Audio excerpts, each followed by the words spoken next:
Salve a tutti e benvenuti a questa nuova puntata di Soundtrack City. Benvenuto Massimo Privitera. Benvenuti a tutti e benvenuto caro Marco Testoni. Bene, allora, oggi per me è una sorta di déjà vu, quindi a un certo punto io, come dire, passo a te la parola, Massimo, perché c'è venuto a trovare un amico, un compositore che ha appena fatto le musiche di un film che vi assicuro bellissimo, un documentario, anzi bellissimo, andatelo a vedere, si intitola Vakim. Massimo, dai, dici due parole di Tony Carnevale, perché di lui si tratta.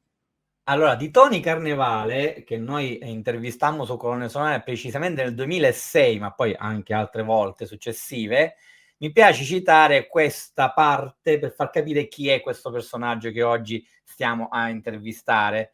Questo articolo scritto da Giuliano Tomasacci nel 2006 lo presentava in questo modo, che devo dire molto molto bello. I cultori del rock prog nazionale ne ricorderanno il consacrato La vita che grida, interpretato da Francesco Di Giacomo del Banco. Gli appassionati di musica leggera avranno più volte letto il suo nome tra gli autori di icone del panorama italiano come Patti Bravo. Però Tony Carnevale è un personaggio, diciamo, polivalente, un artista polivalente, romano, compositore, arrangiatore, interprete e music producer, che ha tra l'altro un bel curriculum sulle spalle nella musica pop, ma anche nell'ambito delle colonne sonore. Ha lavorato per diversi film, ha lavorato anche con questa regista Francesca Pirani, che per l'appunto è la regista di Vakim, questo docufilm di cui andremo a parlare nello specifico. Con lei ha iniziato con il film Una bellezza che non lascia scampo. Poi ha curato la mitica, storica, iconica sigla televisiva di Appuntamento al cinema, il rotocalco della Nicagis, che con la Rai giustamente utilizzava per far vedere i trailer del prossimamente al cinema. Comunque Tony è una figura veramente sfaccettata, però oggi noi andiamo a certificare questo lavoro meraviglioso che ha fatto per questo altrettanto meraviglioso docufilm che si chiama Vakim, quindi non perdetelo al cinema. E allora io Tony lo conosco dai tempi appunto compagni di banco alle medie e abbiamo iniziato la nostra carriera musicale nello stesso identico concerto che si teneva. Vabbè, Nel Tony, lontano me l'ha detto te la data di quando si teneva, dai, questo concerto. Intanto ciao, si teneva nel 75 al Cinema Vittoria a Ciampino. 50 anni. Io e Tony non possiamo negare il fatto che la nostra carriera musicale ha 50 anni. È triste dirlo, caro Tony, però così è. Applausi. Guarda, in realtà vuol dire che abbiamo resistito, perché un sacco di gente che erano i nostri compagni di viaggio ce li siamo persi per strada, purtroppo. Infatti, quello sì. Io guarda, prima che iniziamo a intervistare Tony per l'appunto su Vakim, io ci tenevo a sottolineare una cosa. Ho avuto il piacere, ma anche, devo dire, più che il piacere, il privilegio di recensire un libro importantissimo che Tony ha scritto, perché Tony non è soltanto, come dicevo, un compositore, un arrangiatore, un produttore musicale, ma è anche un docente e un scrittore. Io ci tengo a sottolineare che questo libro è importantissimo, si chiama Oltre le note, un approccio non razionale alla musica, a cura dell'Associazione Culturale Anora, di cui fa parte ovviamente Tony Carnevale, e della CELID, se l'ho pronunciato bene, ed è un libro importantissimo perché questo metodo Anora è una poetica di una ricerca per la formazione musicale psicodinamica. E io su questa cosa andrei anche un attimino a, diciamo, fare un piccolo punto, perché è veramente un libro importante dal punto di vista sinestetico e sensoriale emotivo per quanto riguarda non solo la musica applicata alle immagini. Quindi puoi farci una leggero, diciamo, introduzione su questo libro? Allora, no, sono molto contento che tiri dentro questo libro perché, insomma, ve lo do in anteprima, stiamo per far uscire la nona edizione in inglese che va a Berkeley, al Berklee College of Music di Boston. Stiamo adesso ultimando, insomma, gli ultimi passaggi. E il libro è un libro dove io ho trattato da un punto di vista psicoacustico, psicodinamico, tutti gli aspetti del pensiero creativo, di come questo può essere in qualche modo stimolato in un rapporto di formazione. Adesso lo sto stringendo molto, insomma, cioè il fatto che nell'esperienza di tutti noi c'è sicuramente il sogno, no? Cioè noi sogniamo e sogniamo anche la musica, sogniamo le parole, i rumori, eccetera.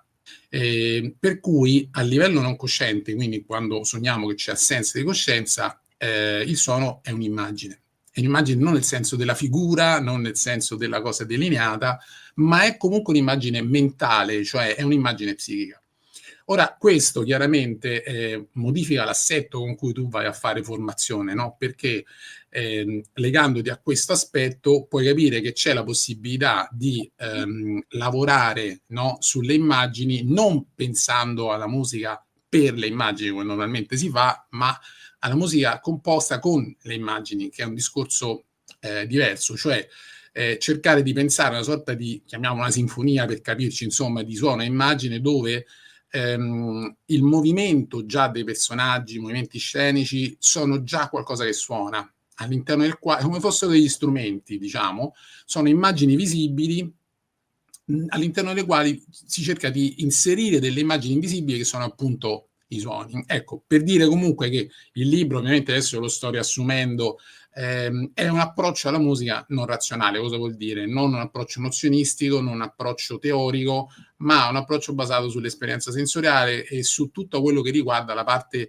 della musica come linguaggio espressivo rappresentativo, cioè il linguaggio dell'essere umano che non è stato imparato da nessuno, perché ovviamente a chi gli è venuto in mente di fare un flauto o un bastoncino di legno non è che aveva le scuole di uteria o le scuole di musica, cioè è un'espressione, è una esigenza espressiva come lo erano le pitture rupestri, diciamo. Quindi quella cosa lì, vista in questa maniera, ti fa vedere la musica in un altro modo. Per questo noi ci siamo concentrati tutti sull'aspetto della creatività, perché l'aspetto performativo è un aspetto purtroppo insomma diventato quasi più sportivo che artistico, no? Cioè la performance è il suonare veloce, il non fare gli errori, cioè c'è tutta una serie di cose che molto spesso hanno poco a che fare con la musica come espressione. Potremmo parlarne all'infinito, però cioè, se non mi mettete in modo su questa cosa perché... No, posso dire una cosa, che l'approccio di cui tu hai parlato è molto somigliante all'approccio di Prokofiev nei film che faceva con gli Eisenstein. Te lo dico perché l'ho dovuto studiare come situazione e ho visto veramente ci sono delle analogie con il tuo tipo di impostazione. Ma detto ciò, andiamo su Vakim. Come tecnicamente, Tony, come è documentario questo qui? È un docufilm, nel senso che non è considerato dai puristi un documentario perché ci sono ricostruzioni sì, ok. Sì.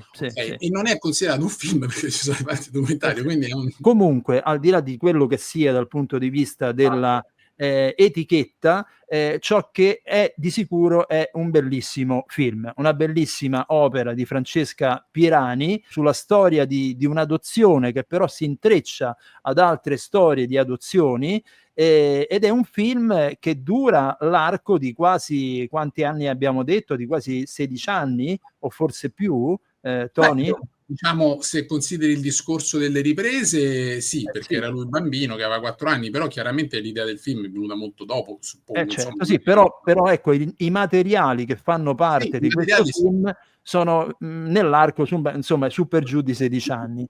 Vi dico subito, un film estremamente toccante, ma veramente toccante, e mi fa capire anche che i cambogiani sono molto simili a noi nella teatralità, anche perché ho visto nella scena finale, purtroppo non possiamo dire molto di più se non il fatto di andarla a vedere questo film. Invece volevo parlare delle musiche di Tony, no? Perché vedendo questo film, a proposito delle musiche, mi sono venute in mente 4 termini: equilibrio, eleganza, misura, garbo.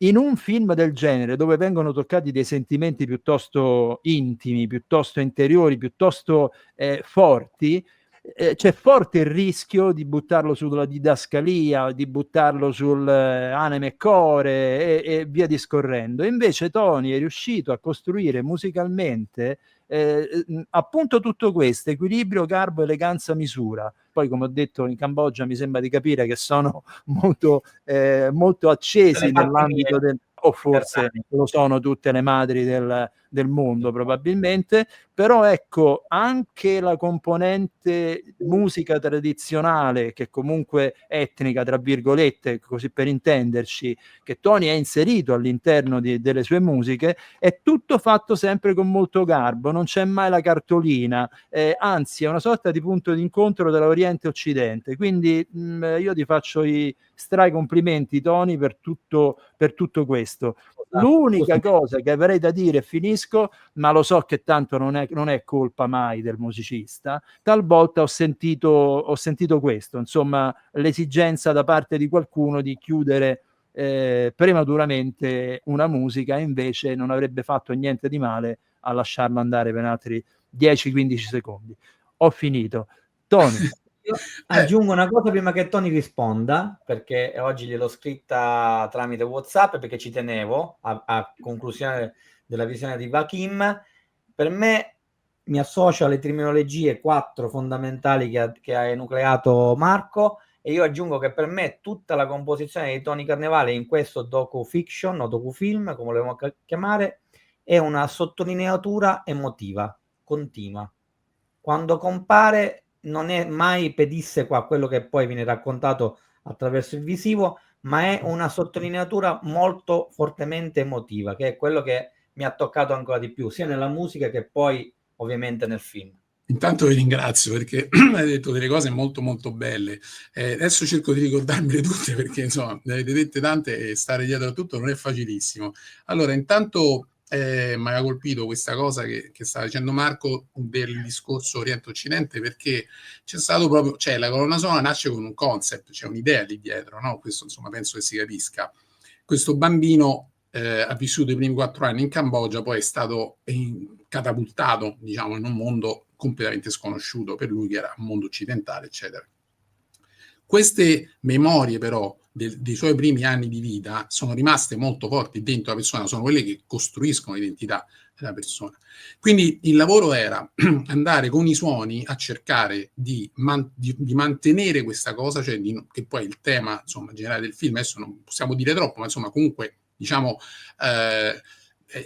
insomma la madre cerca di spingerlo a non perdere questi suoi primi 4 anni di vita, questo ricordo, questa madre naturale, eccetera.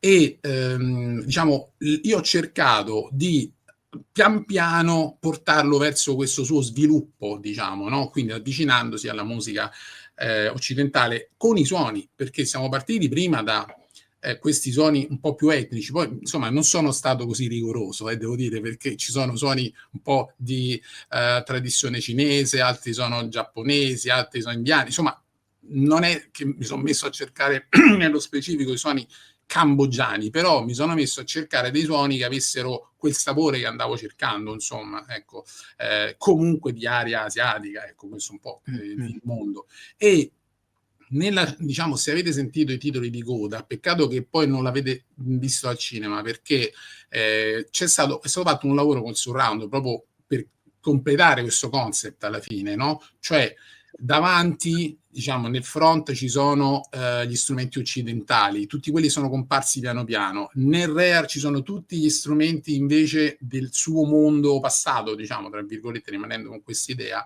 che suonano insieme. Quindi come se ci avesse questo piano spaziale di passato presente, che è quello che si vede nella scena finale quando si vede lui, no? Che si vanno a...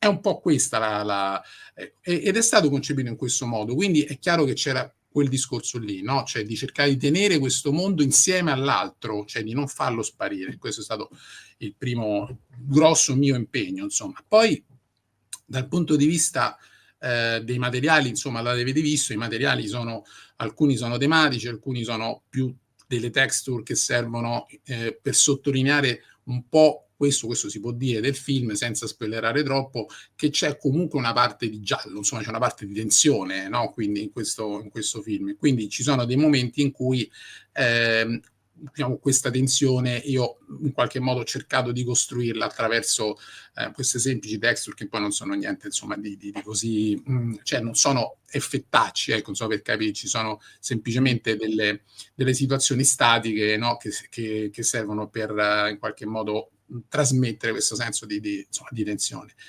Poi quello che dicevi tu, Marco, dei temi che non concludono, in realtà lì ci sono, insomma, lo sapete, no? Ci sono le scene. Questo è, per cui a un certo punto per non creare delle situazioni ridicole di stretch, insomma, per cui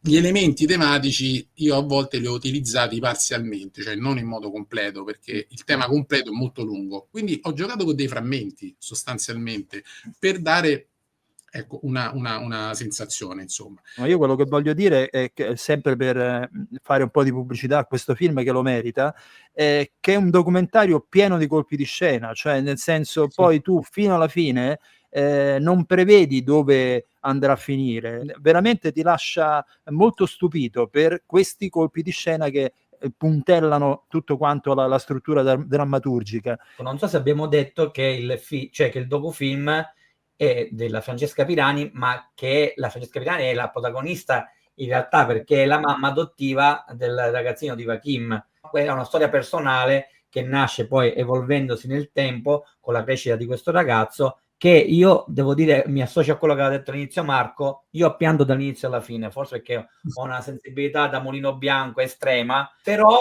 devo dire, e lo dicevo a Tony nel backstage, che non è mai un film tendente al patetico, no, anzi, quando la commozione sta per arrivare, la regista col montaggio ha fatto anche un lavoro proprio di quasi mettersi in secondo piano, cioè mettere la lacrima, mettere il momento emotivo quasi in secondo piano, però quell'emotività è talmente forte, talmente in rilievo, anche quando non c'è, che non puoi non arrivare alla commozione pura. E questo rende un grandissimo elogio che diamo e a Tony, perché Tony non è stato mai patetico nello scrivere quello che ha scritto. Siamo stati molto attenti a questo, devo dire, perché poi sai, la musica ti ci porta facilmente, insomma, se uno vuole fare l'effettaccio, insomma, è abbastanza. Invece c'è una cosa molto interessante, voglio dire, a proposito di questo, perché la storia di questo bambino in qualche modo è anche la storia di queste due madri, no? Della madre adottiva e della madre naturale. E se voi avete fatto caso, la voce, che è l'unica voce diciamo che c'è all'interno del film, compare soltanto la prima volta che compare questa madre all'interno di questa piantagione, eccetera. E la voce, tra l'altro, è di Lavinia Mancusi, che insomma che è una bravissima cantante. Nel finale, ma proprio alla fine del film, se uno ci arriva, dopo che si è visto tutti i titoli di coda, quelle due voci cantano insieme. Cioè, ecco, però non possiamo dire perché. Io sto facendo i salti mortali per non raccontare. Però almeno così, con la scusa, uno non va via ai crediti finali e si ascolta tutta lo sviluppo del tema, perché è di una bellezza incredibile. Perché i titoli di coda sono il riassunto di tutta la colonna sonora, di tutta la storia praticamente. È sempre così, Tony, è sempre così alla fine. La gente se ne va di solito, quindi invece sottolineiamolo che deve rimanere. Io lo stavo dicendo che il tema del titolo di coda, dove finalmente la musica può finalmente navigare, sono veramente notevoli. Comunque, al di là di queste note, diciamo così, tecniche nostre, no? Mi sembra di capire che te con la Pirani, Tony, già hai lavorato precedentemente, quindi il vostro, come dire, è un rapporto già avviato. Anche se questo è un film particolare, perché è un film in sostanza autobiografico o biografico, dove la Pirani, insomma, interpreta la madre anche nella vita. Che tipo di regista è? Che tipo di rapporto ha con la musica? Che tipo di indicazioni ti sono state date all'inizio?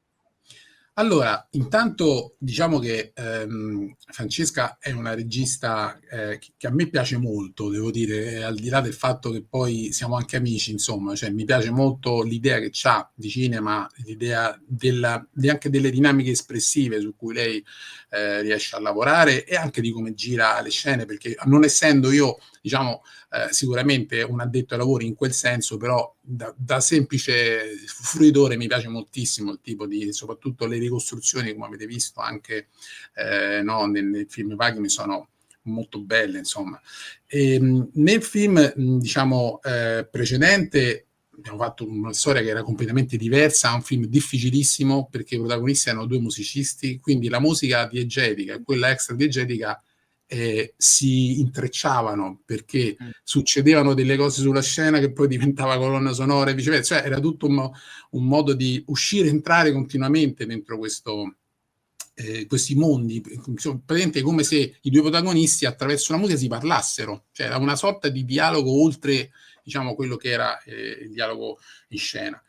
Lei è sicuramente una persona che musicalmente molto, diciamo, comunque sensibile, e ha una famiglia di musicisti, il fratello stesso è un musicista, e noi ci siamo conosciuti appunto in quell'occasione, l'occasione, ma parliamo del 2002, credo, 2003, non mi ricordo, sono comunque tanti anni fa. Quello che avevo citato in testa, il film che avevo citato in testa. Sì, Una bellezza che non lascia scampo, sì.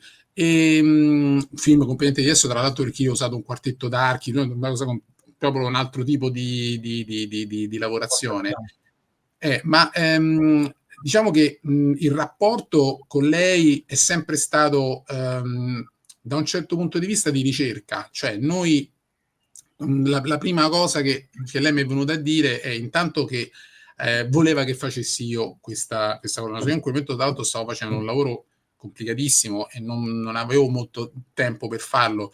Pensare che insomma tutta la colonna sonora, io, a livello di scrittura, l'ho scritta in 3 giorni praticamente. Poi dopo mi sono messo ovviamente a cercare di sistemare il tutto, montaggi, cose e cavoli vari. Avevamo pochissimo tempo, quindi abbiamo fatto un lavoro molto complesso, forse meglio da un certo punto di vista, perché così uno non si è neanche perso troppo, no? in strani pensieri, eccetera. E chiaramente c'è stato da subito una cosa su cui eravamo d'accordo, no? Su questo fatto di fare una ricerca sonora, cioè di non andare a utilizzare le solite armi del compositore, perché chiaramente il compositore gli levi il pianoforte, gli levi l'orchestra, l'hai disarmato praticamente, nel senso, da un certo punto di vista, no?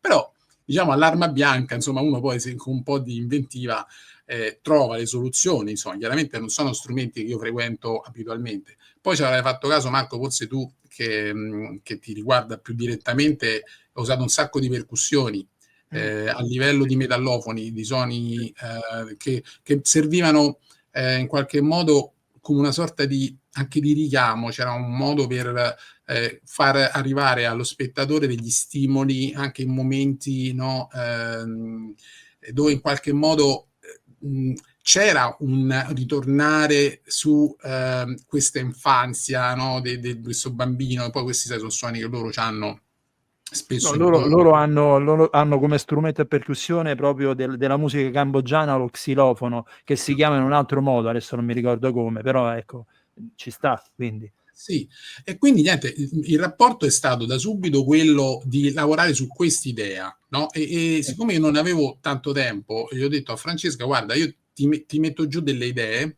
e se ti piacciono ci lavoriamo, chiaramente. Per fortuna gli sono piaciute subito, quindi non abbiamo perso tempo assolutamente, ci siamo messi a lavorare immediatamente. Poi abbiamo coinvolto anche appunto Lavinia, perché ci serviva una voce vera, insomma, non ci andava di usare i campioni per la voce, insomma, perché non almeno lì, porca miseria. Cioè.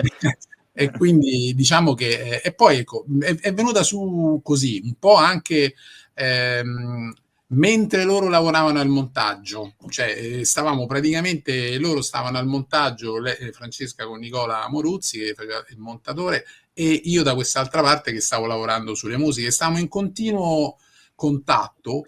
In progress, un lavoro in progress proprio nel momento in cui si chiudeva il montaggio anche. Okay. Sì, perché io avevo chiesto, come tu puoi immaginare, potete immaginare, avevo chiesto il montato definitivo, ma chiaramente cioè mi è arrivata una cosa che non era poi il montato definitivo, insomma sono state fatte poi delle altre operazioni di montaggio, quindi comunque io ho dovuto ricominciare a riassestare le cose, eccetera, sempre per il solito problema che lo sapete, no? La musica pensano che si possa tagliare così, un po' tutti lo pensano, quelli che non sono musicisti, si vede che è una cosa vecchia questa, però noi dobbiamo anche accettarlo, perché poi alla fine siamo noi quelli che poi devono trovare la soluzione, insomma, a questa cosa qua. E soprattutto, ecco, una cosa a cui sono stato molto attento, se avete fatto caso, nel film, questo si può dire perché non credo che sia è un problema, c'è questa voce narrante, no, della regista. Io l'ho considerata come se fosse la voce di una canzone, tra virgolette, per essere molto... Cioè, nel senso, gli sono andato a mettere dei suoni intorno, cercando di tenerla sempre in primo piano, e sono riuscito a evitare quello che io chiamo l'effetto DJ, di cui abbiamo parlato con Massimo tempo addietro, cioè di questo fatto che quando la musica viene alzata e abbassata con la manetta, che è una cosa terrificante, perché la snaturi in quella maniera la musica, quindi devi cercare di non andare sopra, allora creare quel momento di vuoto perché c'è la battuta che si deve sentire, poi la rifai entrare, cioè è una modalità compositiva che per fortuna mi ha consentito di non dover fare questa cosetta di alzare e abbassare e non usare gli slider. Ecco, questa è una cosa importante, perché invece spesso in post produzione, proprio per fare spazio ai dialoghi, si fa artificialmente, cioè lo fa direttamente il fonico di mix, e il musicista invece in realtà toglie il lavoro al musicista, che dovrebbe lui stesso creare i volumi e le densità e via discorrendo. Massimo, prima di fare le tue ultime domande, ne farei una a Tony, più di carattere generale. Allora, la domanda che ti faccio è: se tu dovessi spiegare a un ragazzo, a un musicista, la differenza che c'è tra musica dal vivo, o quella che chiamava assoluta appunto Morricone, e la musica per immagini, cosa gli diresti? Allora, intanto la distinguerei in una maniera leggermente diversa, cioè tra la musica registrata e la musica suonata dal vivo. Certo. Un po' è il rapporto che c'è tra il cinema e il teatro, fondamentalmente, cioè nel teatro, anche se c'è lo stesso copione, gli stessi attori, tu hai una rappresentazione diversa ogni volta. Nel cinema ovviamente c'è una cosa che è così per l'eternità, insomma. Il lavoro che si fa ovviamente su una colonna sonora è un lavoro di quel tipo, al di là del fatto che si faccia per il cinema, comunque è una cosa che deve essere registrata, e il lavoro in studio, chiaramente lo sappiamo, è completamente diverso. L'energia che c'ha il live è data dal fatto che c'è la presenza del pubblico, che c'è un momento di condivisione, se vogliamo, no? Più ampia, però questo non è detto che sia meglio. Per me non c'è un meglio o un peggio, sono due cose completamente diverse, perché è vero che c'è la condivisione, ma c'è un'esibizione, e questo già crea una distanza tra diciamo il musicista e il pubblico. Cioè nel discorso, diciamo, del lavorare in studio, quindi registrare, si crea questa cosa magica per cui lo spettatore può vedere il film, sentire la musica insieme all'autore che magari sta seduto vicino a lui, e non c'è questa distanza dell'esibizione, perché l'opera è in qualche modo compiuta e quindi vive, c'ha una sua vita per conto suo, insomma. Questo è un po' il concetto. Io tante volte faccio l'esempio di Dark Side of the Moon, sul quale noi siamo cresciuti praticamente, che per quanto i Pink Floyd possano suonarlo altre 100 volte dal vivo, non potranno mai fare quel disco lì, perché lì ci sono i suoni dell'Alan Parsons, ci sono tutta una serie di cose, e poi sono stati catturati dei momenti. Le registrazioni sono delle foto intime, secondo me, dei momenti che, proprio perché non c'è l'esibizione, sono completamente diversi. Secondo me c'è una concentrazione maggiore. Per quanto riguarda me, io mi trovo meglio a lavorare in studio piuttosto che live, e dal vivo, sì, perché il live, ripeto, ha anche delle condizioni, no? Cioè, nel senso, se tu hai un concerto a quella determinata ora, in quel determinato giorno, qualunque sia il tuo stato personale, tu quella cosa la devi fare lo stesso, no? La composizione, diciamo, il lavoro in studio c'ha il vantaggio che puoi decidere magari di non farlo quella cosa quel giorno, almeno chi è autonomo come me, insomma, lo può fare, e questo ti permette di dare sempre un po' il massimo, perché delle volte dal vivo noi abbiamo suonato tante volte, insomma, pure insieme, te lo ricordi, eccetera. Non è che uno sta sempre poi, no, nello stesso modo, delle volte sono delle variabili impazzite in quel caso, cioè nel senso, perché sì, io comprendo perfettamente il ragionamento che fai, ci stanno tante variabili: il palco, il service audio, gli ascolti, i monitor, il batterista che quel giorno si è mollato con la fidanzata, e qualsiasi altra cosa. Ma aspetta, poi hai detto un fatto fondamentale, no? Io, quando abbiamo fatto quel concerto famoso, insomma, dove c'era pure Francesco Di Giacomo, Maltese, eravamo 13 persone sul palco. con tutti gli sforzi possibili e immaginabili, e io sentivo soltanto delle volte l'inizio del brano e appena entravano tutti non sentivo più nulla, cioè io mi esercitavo a casa a suonare con le tastiere spente, cioè, perché molto spesso, cioè se non ci sono le condizioni, poi deve avere delle condizioni tecniche particolari per fare le cose bene, capito? E la gente questa cosa non è che la capisce molto, per cui tante volte c'è una componente di improvvisazione sul palco, non che non ce ne sia negli studi di registrazione. Io ad esempio mi ha fatto venire in mente The Dark Side of the Moon, che il famoso cantato, adesso non mi ricordo come si chiama la cantante di A Great Gig in the Sky, ecco, lei era un'improvvisazione, sono stati fatti 2 take, è stato scelto uno solo, ma era in realtà un'improvvisazione, non c'era scritto nulla. Quindi anche lì sul palco, anche se tu scrivi la musica più su partitura che esiste, ma c'è sempre un elemento che ti scombina tutto quanto e che quindi insomma è un po' complicato. Io chiuderei, Massimo, con la nostra domanda, quella definitiva, canonica. Allora, prima della famosa nostra domanda canonica conclusiva, io direi di andarvi a vedere al cinema assolutamente, obbligatoriamente Vakim, perché è un film che tocca profondamente l'animo ed è importantissimo. Allora, Tony, sei preparato? Pronto? Non la sai la domanda finale? No. Noi siamo collegati a un programma radiofonico, quindi noi concludiamo le nostre puntate sempre facendo questa domanda classica per noi.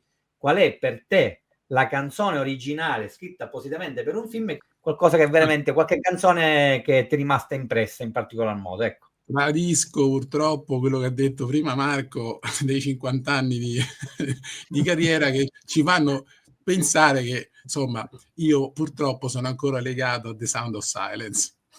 Vabbè. Il laureato.